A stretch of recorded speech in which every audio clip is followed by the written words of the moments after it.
وہ ایک طوفانی رات تھی جب میرے سامنے دو راستے رکھے گئے، بیوی کو چھوڑ دو یا گھر سے نکل جاؤ۔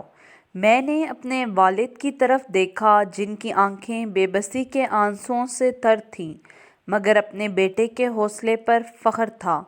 ان کے ٹمٹماتے چہرے اور آنکھوں کی چمک مجھے بتا رہی تھی کہ مرد بن کر جیو، اور مرد اپنی شریک حیات کو اکیلا نہیں چھوڑتا۔ میری بیوی ایک کونے میں سہمی ہوئی کھڑی میری طرف ملتجی نظروں سے دیکھ رہی تھی۔ میں نے ایک نظر سب گھر والوں پر ڈالی، اپنی بیوی کا ہاتھ پکڑا اور گھر سے نکل آیا۔ میری جیب میں صرف 500 روپے تھے، مگر حوصلہ پہاڑ سے بھی زیادہ بلند تھا۔ یہ حوصلہ اس رات مجھ میں کہاں سے آ گیا تھا میں نہیں جانتا، مگر اتنا جانتا ہوں کہ اس رات میں دنیا کی ہر طاقت سے ٹکرا سکتا تھا۔ مہر النساء مجھے ایک حادثے میں ملی۔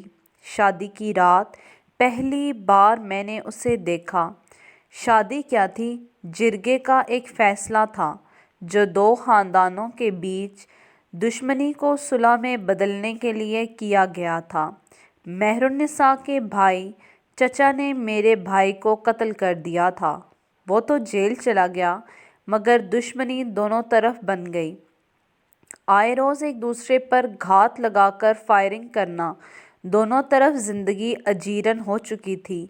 جرگہ نے دونوں خاندانوں کے بیچ فیصلہ دیا کہ قاتل کے گھر کی لڑکی مقتول کے گھر کے کسی لڑکے سے بیاہ دی جائے، اور قرعہ میں میرا نام نکل آیا۔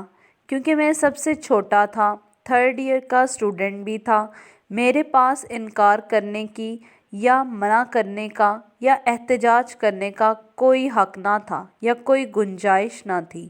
دبے لہجے میں احتجاج کیا، مگر مجھے سب ایسے دیکھ رہے تھے جیسے میں دنیا کا سب سے بڑا بے غیرت انسان ہوں۔ گھر میں خوشیاں منائی جا رہی تھیں کہ دشمن کو منہ کی کھانی پڑ رہی ہے۔ ان کی عورت ہمارے گھر آئے گی، اب وہ ساری عمر ہمارے سامنے آنکھ اٹھا کر بات نہیں کر سکتے۔ جہالت اور کسے کہتے ہیں؟ غیرت کے نام پر قتل کرتے ہیں اور صلح کے نام پر عورتوں کو بھیڑ بکریوں کی طرح انا کی بھیڑ چڑھا دیتے ہیں۔ نکاح ہوا اور مجھے اس کے کمرے میں بھیج دیا گیا۔ سادہ سا لباس میں ایک گٹھڑی نما سی لڑکی چارپائی پر خود کو چادر سے پوری طرح سے ڈھانپ کر بیٹھی تھی۔ عجیب سی کیفیت ہو رہی تھی، جیسے ٹرانس میں کچھ چل رہا ہو۔ نکاح کیسے ہوا؟ مولوی نے کیا کہا؟ میں نے کیا جواب دیا؟ کچھ بھی تو یاد نہیں تھا۔ دل بجھا بجھا سا تھا، کوئی خوشی، کوئی امنگ، کوئی جذبہ کچھ بھی نہ تھا۔ اب ایک طرف گدھڑی سی بیڈ پر بیٹھی اس گٹھڑی کو دیکھ کر مزید وحشت ہو رہی تھی۔ یہ کیا میرے سر مونڈ دیا گیا ہے؟ میں ایک تجسس لیے اس کے بیڈ پر ایک کونے پر بیٹھ گیا۔ میں نے گلا کھنگار کر پوچھا، کیا نام ہے تمہارا؟ اچانک اس نے چادر ہٹا کر میری طرف دیکھا۔ اس نے دونوں ہاتھ جوڑے ہوئے تھے، چہرہ آنسوؤں سے پورا تر تھا۔ دھیمے لہجے میں کچھ بول رہی تھی۔ مجھے مت مارو، میں نے کچھ نہیں کیا۔ بمشکل 16-17 سال کی ایک چھوئی موئی سی لال سرخ انار کی طرح معصوم سی لڑکی میرے سامنے بیٹھی رو رہی تھی۔ پتہ نہیں کتنا روئی ہوگی، اور آواز بھی اس کا ساتھ نہیں دے رہی تھی۔ میرے دل پر ایک تیر سا لگا، دکھ درد کی ایک لہر پورے بدن میں پھیل گئی۔ اسی وقت اپنے رسم و رواج سے سخت نفرت پیدا ہونے لگی۔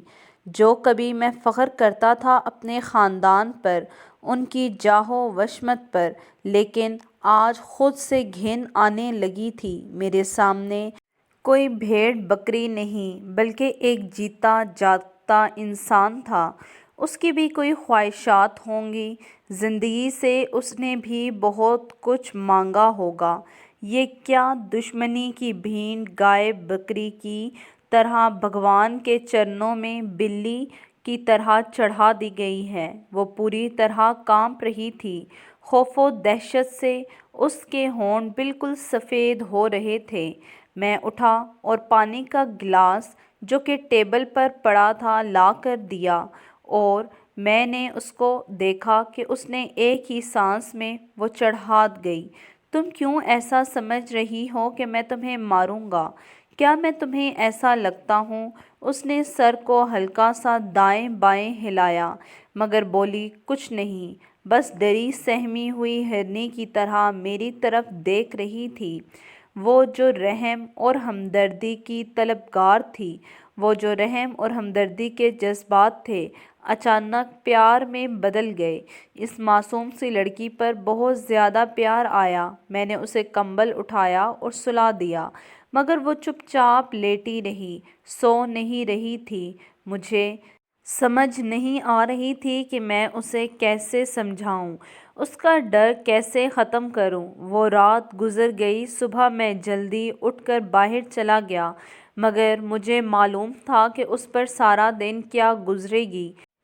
میں پہلی بار سارا دن بے چین رہا، کسی چیز میں دل نہیں لگ رہا تھا۔ رہ رہ کر اس معصوم سی لڑکی کا خیال آتا تھا کہ پتہ نہیں وہ کس حال میں ہوگی، اس پر دن بھر کیا بیت رہی ہوگی۔ بس رات کا انتظار تھا۔ سارا دن مٹر گشت کر کے رات گھر آیا تو اسے کچن میں برتن مانجتے ہوئے پایا۔ میں خاموشی سے اپنے کمرے میں چلا گیا۔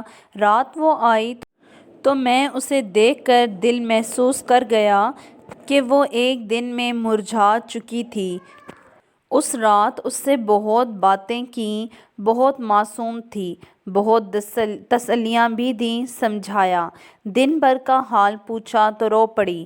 مجھ پر حیرت کا پہاڑ ٹوٹ پڑا جب اس نے کہا کہ مجھے کھانا الگ دیا گیا، ساتھ بھی نہیں بٹھایا گیا۔ میں نے اس کا دکھ سنا۔ اس کے دوسرے دن ہی امی سے بات کی تو مجھے سب نے ایسے دیکھا کہ جیسے میں نے کوئی غلط بات کر دی ہو، جیسے میں مریخ سے آیا ہوں۔ امی نے کہا، جسے تم بیوی سمجھ رہے ہو یہ تمہاری بیوی نہیں ہے، یہ میرے بیٹے کی قاتل کی بیٹی ہے۔ اس سے زیادہ ہمدردی جتانے کی ضرورت نہیں ہے۔ کیا تمہارا خون اتنا سفید ہو گیا ہے؟ خبردار جو آئندہ اس کی حمایت کی۔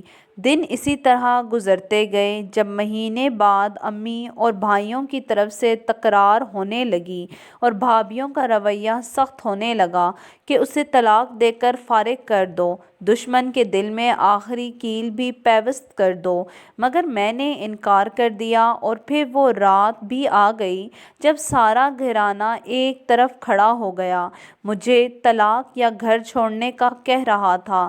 میں نے گھر چھوڑنا بہتر سمجھا۔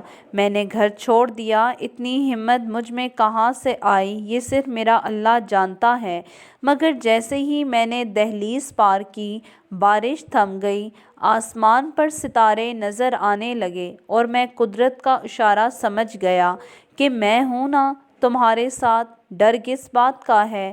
وہ چھوئی موئی سی لڑکی میرے ساتھ قدم سے قدم ملا کر اندھیری رات میں نکل پڑی، سنسان پگ ڈنڈیوں پر ایسے چل رہی تھی جیسے کچھ ہوا ہی نہ ہو۔